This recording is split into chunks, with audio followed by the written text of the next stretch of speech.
Hi, boys and girls. This is Miss Koman. I have a great story to read to you guys today. It is called Madeline, Finn, and the Shelter Dog, and it's written and illustrated by Lisa Papp. I love this book, and I bet you guys can guess why, because Miss Koman always has so many dogs in her house. They are my favorite. I ask Mom every single day. In the morning, in the evening, even when we're out, and finally she says yes. Look at, she says, "Dog, please." "Hello, Madeline Finn," Mrs. Dimple says when we arrive. "Your mom says you're ready to pick out one of Bonnie's puppies." "Yes, please," I say, but first I give Bonnie a big hug. "Hi, Bonnie." "I'm so excited I can't decide which puppy to choose. I love them all," I tell Mom. "Why don't you see if someone picks you?" Mrs. Dimple asks. So I close my eyes and think of a name I picked for my puppy. "Star," I whispered. And the littlest one crawls right into my lap. "Woof," he says real soft. "It worked," I say. "Is this how you chose Bonnie?" Bonnie kind of looks like Miss Koman's dog, Daisy. "Not quite," Miss Dimple says. "There are lots of ways to find animals. Do you know what a shelter is?" I look at Mom. "A shelter is a place where animals wait for good homes," she says. "Like a hotel?" I ask.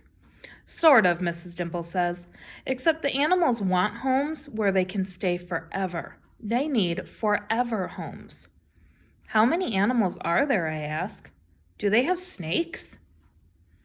"It's not a zoo," Mrs. Dimple explains, "but there are lots of dogs and cats. I volunteer at the shelter. Bonnie comes too. Why don't you join us sometime?" "Can we, Mom?" I ask. "We'd love to," Mom says. Before we go, Mrs. Dimple says, "Madeline Finn, you have a new job now, with lots of responsibilities." Then she tells me everything I need to do, like walking Star and feeding him and making sure he has a safe place to sleep. But the most important thing, she says, is love. "I love you, Star," I say when I feed him. "I love you, Star," I say when I read to him. "I love you, Star," I say when I tuck him in. "It's okay, Star," I say when he has an accident on the floor. "I love you." On Saturday, Mrs. Dimple invites us to the shelter. "Thank you for your donations," a lady tells Mrs. Dimple. Then she smiles at me. "My name is Miss Ivy. Would you like to meet some of our animals?" "Yes, please," I say. "Hi," I say to the first dog I see. But he doesn't even wag his tail. The sign on his cage says his name is Mr. Chips. We meet lots of dogs and cats, and even some bunnies and birds. "They all need homes?" I ask. Miss Ivy nods. She seems a little sad. I think Mr. Chips is sad too. "Mom," I asked when we get home, "do shelter dogs get to play outside?" "Probably not as much as Star," she says. "Do shelter dogs get to sleep under blankets?" "I'm not sure, honey." Mrs. Dimple said love was most important, I say. "That's right, dear." "Mom, does anyone tell the shelter dogs they love them?" Mom is quiet. Then she gives me a big hug. "Maybe you can show them."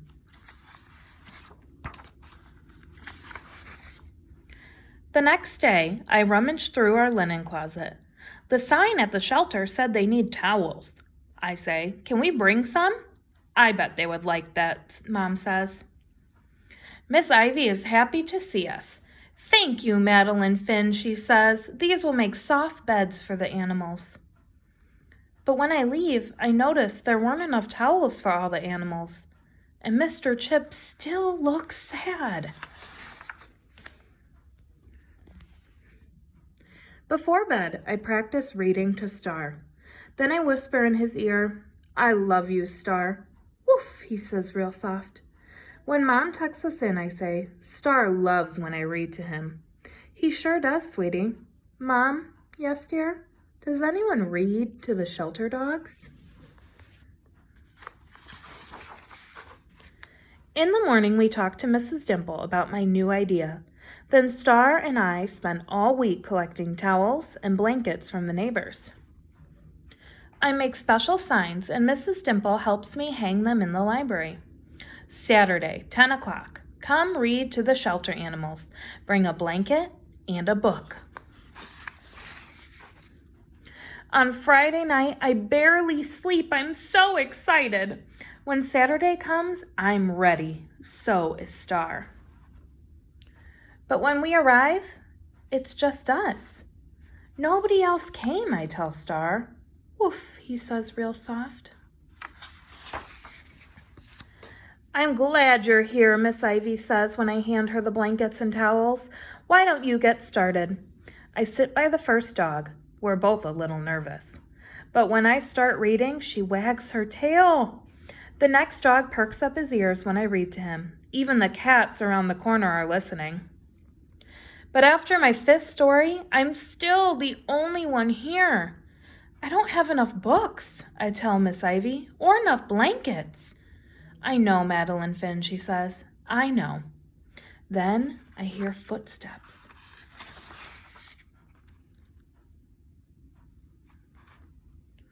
Bonnie comes first.